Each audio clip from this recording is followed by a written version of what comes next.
in our past lesson, we looked at playing sounds in sequence. And now what we're going to look at in this next lesson is actually being able to draw or being able to change beats per minute, since 120 is relatively slow and you may want to play it a whole lot faster than that. We're going to do a few things. Okay, so first the thing is we're going to change frame beats per minute, because when BPM, this is integer division right here. Okay, and so what we want to do is just do dot floor. Okay, so what we want to do is we want to say math dot floor. Okay, because if we get down to if we get too fast, it'll actually hit to 0, which, you know, whatever. But maybe we should do math.ceil. We'll keep it math.floor. Okay. And so what we want to do here, excuse me, is we want to add another function. And so this function, we're going to call it draw other UI. Okay. And so basically for this, it's basically a lot of boxes and text. So not a whole lot of interesting things going here, but the concept of being able to adjust things based on buttons we create is interesting. Okay, so here we do ctx.fill style and black as always, and probably should use quotations as is necessary. And then we're going to say ctx.fill text, and we're going to say adjust BPM,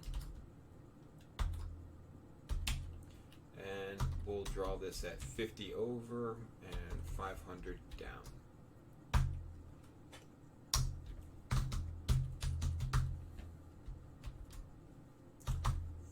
Over 520 down, and 40 by 40.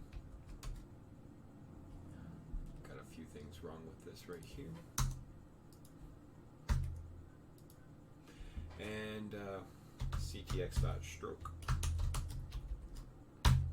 Okay, and so now what we want to do is we want to create something in that box. Okay, so what's going to be in that box?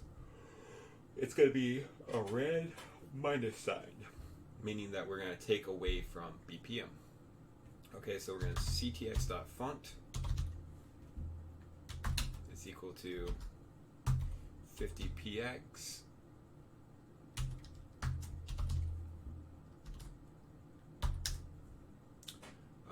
ctx dot fill style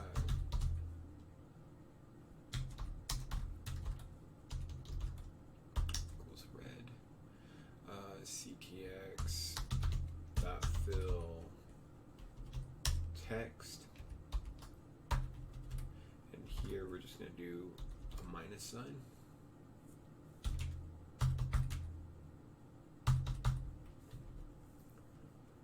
Okay, and ctx.rect, and okay, so I'm just going to copy this. Live it is similar, so this is going to be 220,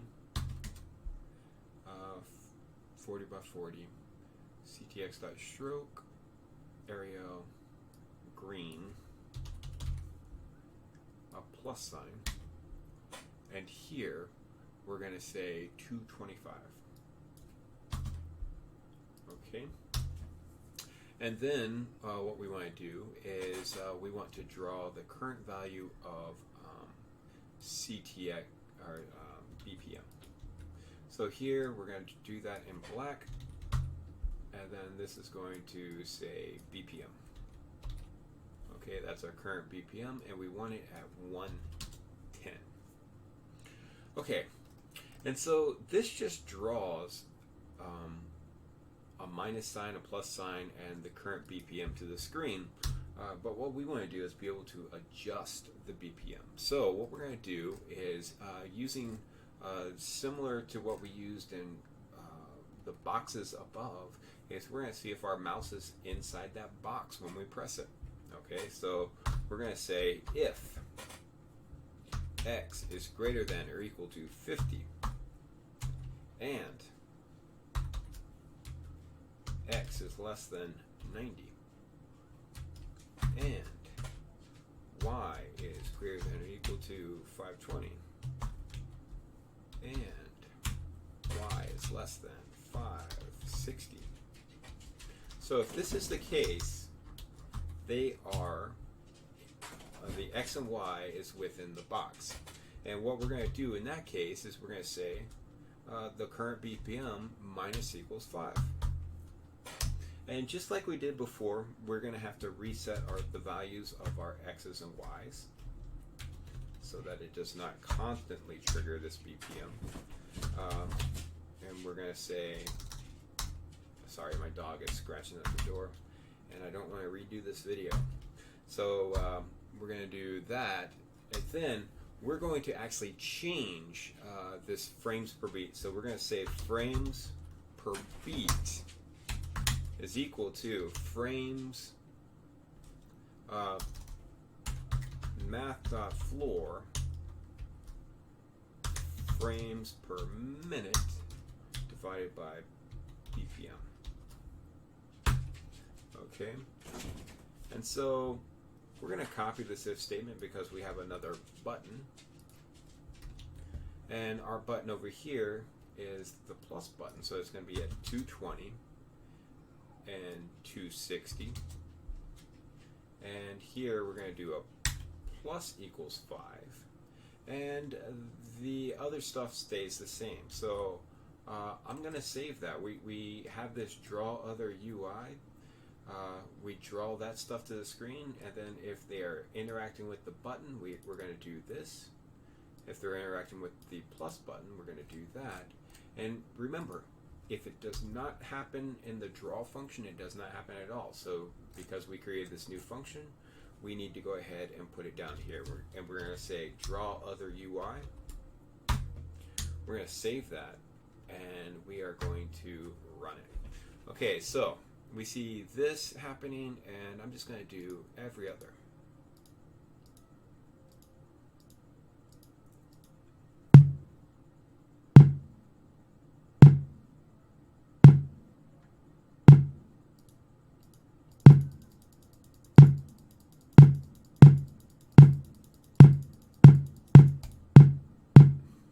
So it is getting much faster. But one thing to notice is that this is being garbled up. So basically, values are overriding. It's basically what was happening over here, but since this changes, it's instead of just getting blurry, it's going to actually look like things are just stacking up on each other. Okay, so what we want to do there is the same thing.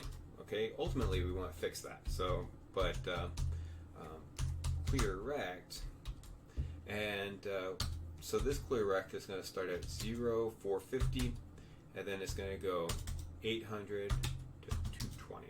Okay, so basically the bottom half of the screen we're going to clear. Okay, so let's go ahead and make sure that that is happening. I did not save, so I'm going to save it and then run this. And so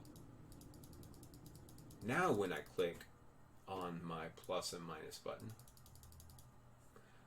and so here,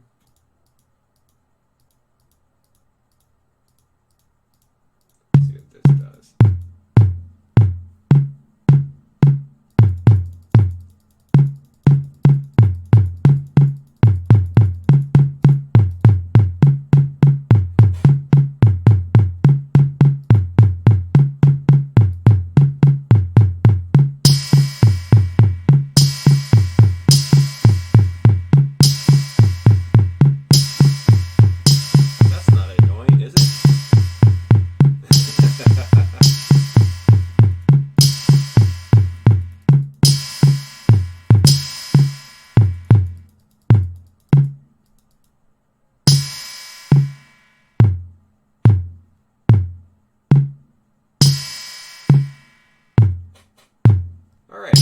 the idea. So so that looks great. I think we're gonna clean this up a little bit in another video. It looks like it could be kind of centered a little bit and stuff like that. If you want to go ahead and do that, you can. But ultimately, we have the core functionality of the sequencer or the drum machine, kind of working. So what we want to do now is we want to have, just to make this a little bit more complete, a little fuller application, is we're going to have a visualizer over here where we're going to add, so when this note plays, maybe some shapes light up over here, or some lines, or whatever, some explosion happens, whatever, okay? And so that's what we're going to do over on this side of the screen. So over here, and then we may be able to choose like what kind of visualization we want. Okay, so in the next couple of videos, I'm going to showcase a couple of visualizations, but as many ways as you can think of how to turn sound into images, are there ways to visualize those images or those sounds. So ultimately, there's going to be a lot of freedom as to what you do over here after you see exactly what we need to do to make that happen. So I'm looking forward to getting to that with you, and I'm especially looking forward to seeing how you extend it to do what you want it to do. Okay, so I look forward to seeing you in the next video.